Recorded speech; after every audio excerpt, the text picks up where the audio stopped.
So, welcome back to another instalment of All In, and we thought we'd venture out and get a little bit different other than just introing it at the table.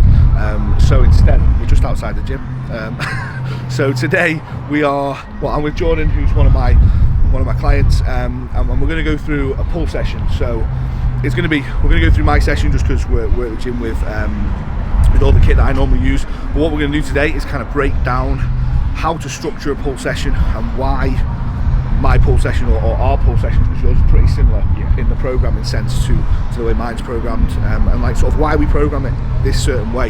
Because I think one of the most common questions you get asked, I mean, you're a coach yourself, so you probably get this a lot, is like, how do I set my sessions up? Where do I put my bigger movements? Where do I put this move? Where do I put that? And obviously you have to take all of what we're saying today almost with a pinch of salt, simply because this is programmed to us as individuals, you know, where we want to improve, the way we move, how we recover, all that kind of stuff. But from like a generic point of view, we're just going to go through how we structure our pull session. I am actually, so a little bit of an update for me, I'm actually on a devolume sort of block at the minute, so I'll only be going through one working set on most of the movements. A couple like rear delts and biceps I'll be able to get a few more sets out of, simply because we're just trying to catch fatigue early, basically. So in the sense of when you should have these sort of little pullbacks and little devolume blocks, it is basically when your body's giving you the feedback to do so. So I found that my sleep was getting a little bit more restless than usual. You know, my heart rate was just higher in areas where it shouldn't be. I was a lot more fatigued. Sessions were kind of getting harder quicker than they should have been in the session. Soreness, little niggles, stuff like that, and it was just complete red lights as to, right, you need a deload, you know, you need to slow down a bit. But there are a couple of different approaches when it comes to deloads, and I think that the one that we take at the minute is much more efficient, and that's to devolume rather than deload. So instead of like taking straight days out of the gym or going in and working at like a 50% capacity, I now go in, do one working set, all out, take the set to failure, and then I'll just do that for like 2 or 3 sessions. That I find is much more efficient because I still get to go in and keep the momentum moving with my training and with my movements. But what doesn't happen is I almost become like untrained to the training, take 3 or 4 days off, come back and you feel just as smashed because the stimulus is so strong that, you know, you're back to square one. So one working set per movement for me today. George's going to go through his normal volume. But in terms of like just a little bit of an update, currently sat at around 125 kilos, which is the heaviest I've been, in the best condition I've been. Off season's got a long way to go yet. I've got a lot more food to eat, a lot stronger to get, and a lot more weight to gain. But with Jordan, you know, we're sort of just coming out of your mini cut phase, aren't we? Yes. So we did a little bit of we did a 6-week cleanup, in and out really fast. We got aggressive, we got fast. 14, 15 pounds off.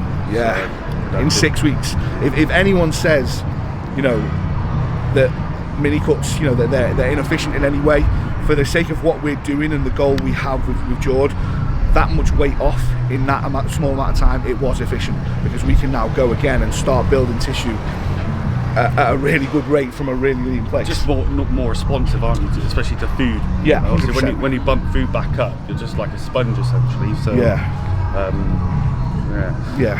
what I'm going to let George do is just kind of like take you through what we have planned for him leading into 2021, because that's when we're going to get you on stage next. Changing categories, got some good stuff coming. 2021, we're going to give at least another 6 to 9 months of growing, and then this time next year, so September, October time next year, hit the cusp stage. 100%. It was one of them with George where we pushed pretty hard into like a gaining phase, and it got uncomfortable, didn't it? Yeah. And he knew he was uncomfortable, and it was the first time he'd reached that uncomfortable. It was more, obviously, the COVID, obviously in COVID, and I had a bit of equipment I was trying to gain at home, but I found I was just pushing food too high too quickly, and the body fat was going on a little bit quicker than I thought, and next thing I know I was like, shit, I'm 15 pounds up in the space of 4 or 5 weeks, so it wasn't really as productive.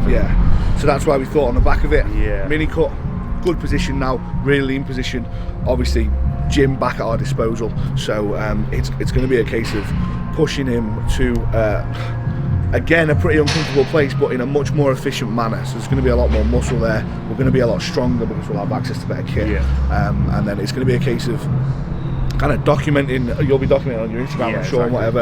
And he'll make a couple of appearances on this channel. So we'll be documenting his kind of transition from men's physique to classic, and it's just gonna, I mean, you'll see it in the training today. This shit that we're doing now, this kind of training, this intensity, this adherence, this just day in, day out relentlessness is what you need if you want to make big changes like this.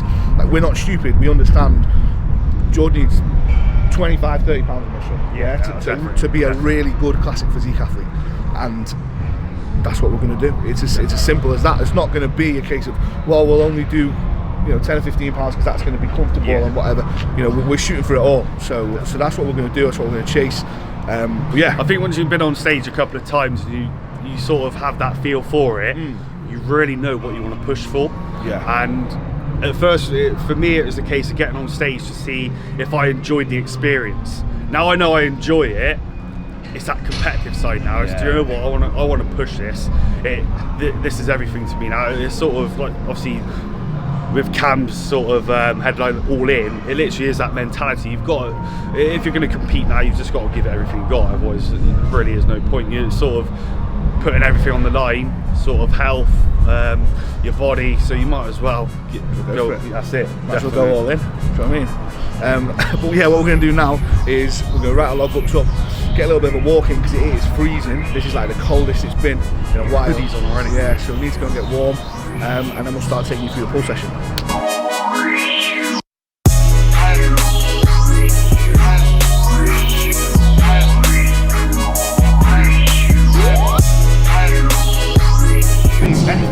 Hyperextension there. Okay? So if you come and squeeze, that's it. Your arse is in. Push your glutes.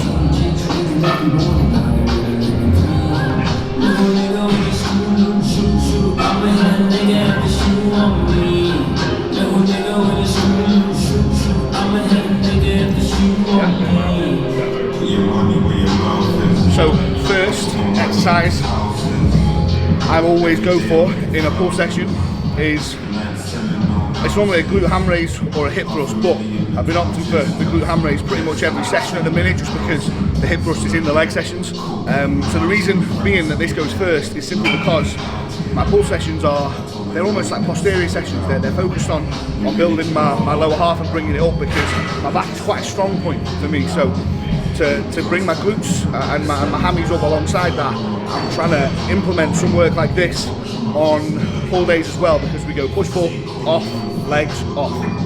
So we only do one set of this, but that additional one set twice a week, progressing it over and over and over again, it's going to bring progress. So we'll always put like a sort of lower half posterior movement in first, and the glute ham raise is the one. We're just going to do one set, 10 to 15 reps, just make sure we progress it each week.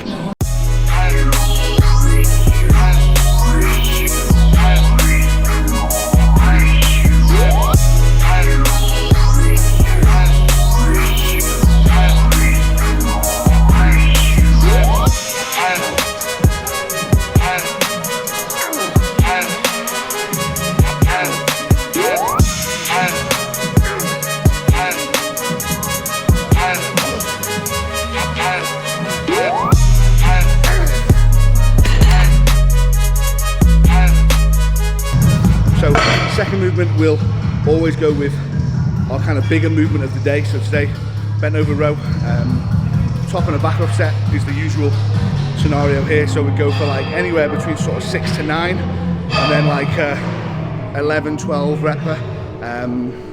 Again, reason being is just getting strong in 2 different rep ranges. But for me today, I'm only going to do one working set. I'll just go off my logbook and try and beat the number. But yeah, big movement always will come second. Freshest for it, ready to go. Done a bit of warm-up stuff anyway, so it's a case of making sure the logbook gets beat when it comes to this one.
row now.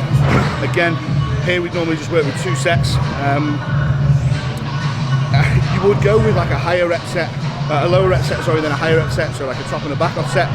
But on this one, it's got to the point now where I'm moving the stack. So what I'm trying to do now is just do the stack with a 1 second pause where I'm in the contracted position and just beat the reps that I did last week. So I'd normally do that twice, 2 sets, but today, obviously one working set for me. So when you get to the point where you're trying to make movements harder without weight, things like pausing in the contraction, slowing down your eccentrics. You should be doing slow eccentrics anyway, but slowing them even further is a good thing to do. So yeah, we're going to another row now, 2 working sets for George.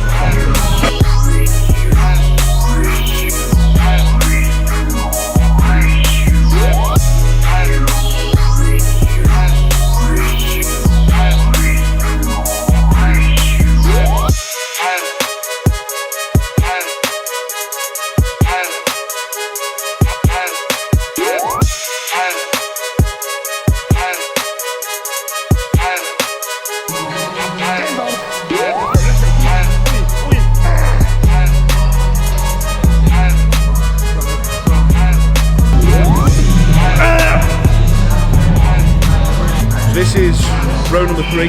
This is the last row that we'll do today as well. So it's, again, I know I say this a lot, but when you can train hard and you can really take sets there, 3 rows in a pull session, and that should be enough for you really. We're going to do 2 working sets here, again a top and a back off set, and then after this, you know, we won't do any more rows today. The last 2 rows we've done have been with our elbows nice and tight to our body, so we're getting a lot more lat in terms of the muscle that we're contracting. So with this one, we're going to go with an overhand grip and aim our elbows nice and high, so we're getting a lot of upper back contraction. That's an area where I just want and need to be thicker and denser. So having a movement like this that we can load really well, you know, it does us the world of good to have this in and get very strong here. And as well, to make this movement itself even better, we have the option here, like you'll see where George putting the plates now, we have the option to load it in different ranges. So where we're loading it there is making it very heavy at the bottom but very light at the top. And what that means is we're going to be able to get a lot further through this hard set, still fully contracting our upper back, because as it drops off at the top, it allows us to contract our upper back. You're not always going to have this option with a movement. This is a very specific piece of kit. But I'm just saying, if there is ever a way where you can kind of make movements that are more difficult drop off at the top to get that contraction in, it's a very good idea. So that's what we're doing here. We're gonna load the range, which is the stretch range, and in the contracted range, we're gonna make it a little bit easier so we can get further through the set.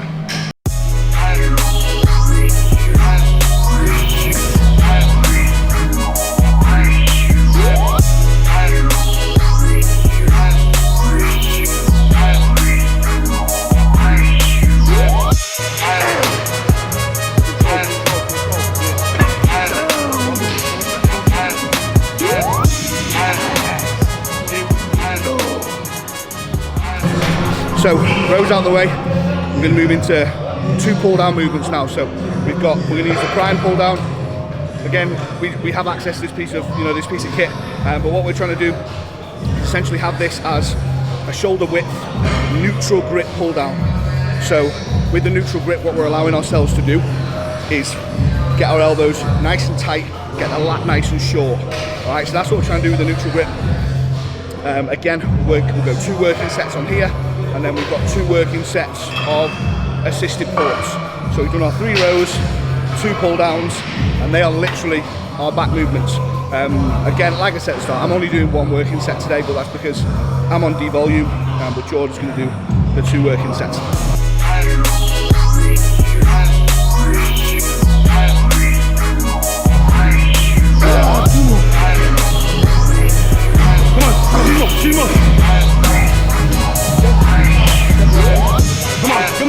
Come on. Oh, yeah.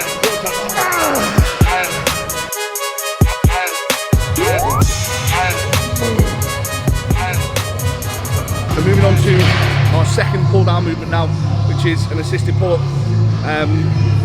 people will probably think this is a strange one to program because there's so many like good pull down machines that you could potentially use. But honestly, when you get an assisted pull up right, the way that you can make it feel, how short you can get your lat, it's literally a perfect movement to use. We've placed it in a position in the session where all the kind of heavy loading is done, and because we're doing an assisted pull up, we can make the load match, you know, where it is in the session, so we can like sort of intentionally make it a little bit easier so we can get that full range of motion again, which is what we'll do here. Again, we go with 2 working sets, a set of kind of like 10 to 12 just to really make it difficult, and then we'll back off with like a 15 plus to the death set. It's never normally a set rep range. On this second set, it's just like to the death. And when I actually ask Kuba what rep range do you want this back off set, he literally says to me to the death, and he genuinely means it as well. So we're just going to go. What I will do for this one is I will just do the second heaviest set, so or the second higher rep set. So Jordan will do the 10 to 12 and then the to the death set. I'll just take it to the death.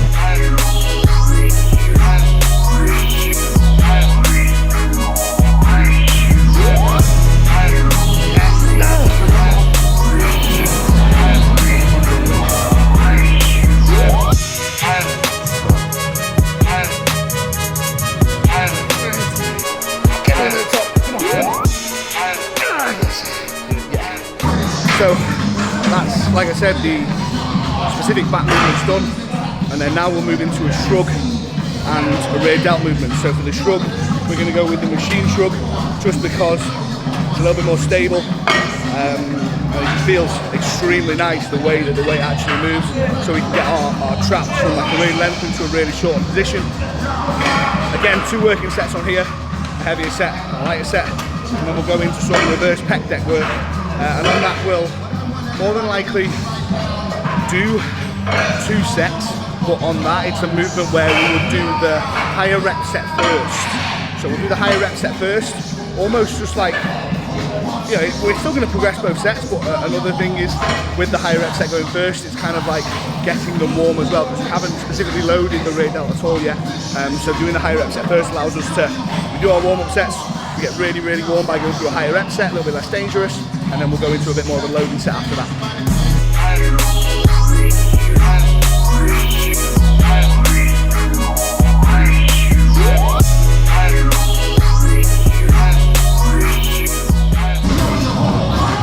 So there's one thing that I could probably recommend if you're trying to like level your training up and you're trying to work on your training is eccentrics, because you see so many people.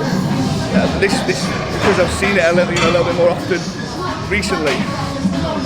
Control your eccentric. The eccentric loading of any movement is where the muscle is being worked the most. So utilize it, like actually use it. Don't piss away the eccentric for the sake of being able to move more weight. If you watch me and George today, it's something that, ask George, from my coaching perspective, I drill it into people as much as possible. Control your eccentrics. Use that part of the movement as much as you can. And I try it as well. And for me, even when I send, like for example today, I send the video of my bent over rows to Cuba for him to have a look at. The first thing he said was, control your eccentrics more. And it's something that I'm even consciously thinking about, but even I can let the load maybe get a little bit ahead of me too much. We've all been there. But the eccentric portion of the movement, just think about it, the muscle is being loaded the most in that part of the movement, therefore it's going to grow the most there. Just use it, think about it, apply it to your training, and it will work, trust me.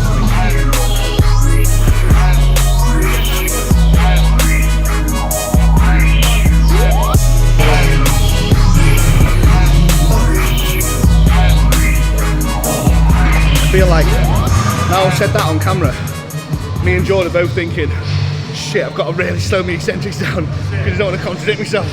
Free.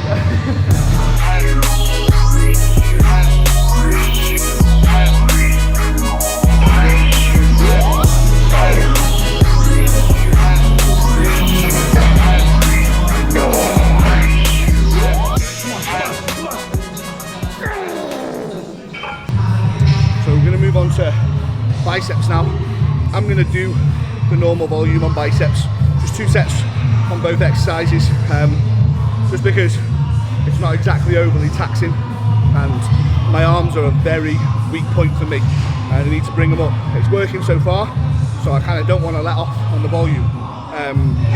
But what we're going to do is 2 sets on the prime preacher curl, and then we're going to do 2 sets of D-handle curls facing away from the cable stack. Basically, the reason why we're using this prime curl first is, again, because we can load the different ranges quite well. So we can make, on the first set, we can make it very difficult to lock that bicep in by loading the bottom range and the middle range. And on the second set, we'll make it easier by loading the top and the middle range, but we'll be able to get more reps out for the backup set. Slightly different stimulus, so that's how that'll work. And then the D-handle curls facing away from the cable stack, it's just a lot less pressure on the wrists to use a D-handle. We're not fixed in position at all, so that D-handle curl is a really good one to use. And as well, the tension's always going to stay on because you're facing away from the cable stack, so the tension's always going to stay on the bicep. You'll see it when we do them in a minute, but I'm kind of just going to talk through them both now. But yeah, that's why we'll do our kind of loading one first here, so we can really rinse it, and then the D-handle one, we'll probably go for 2 higher rep sets on that.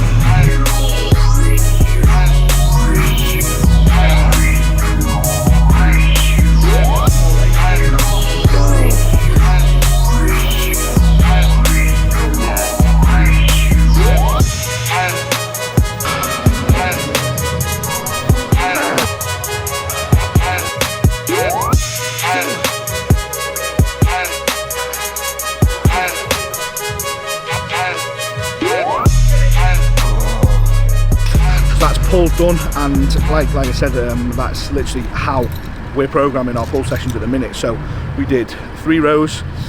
On the other rotation of pull, the bent over row would be swapped out for a hinge movement. So for example, George's running a conventional deadlift at the minute, I'm running a snatch grip RDL. So it'll be a case of like when we get to the point where we've rinsed that, we can switch it up a little bit, and like George might run an RDL, I might run a conventional deadlift or a rack pull. Still you hit that plateau, isn't it? Obviously, yeah. When things stall, when you start hitting plateaus, you know you need to find something to break through that. Yeah, and it's normally it's normally switching that movement, and then 6 months later you can come back to it and go again. So you've added 10 kilos to it without even doing it. Yeah, exactly.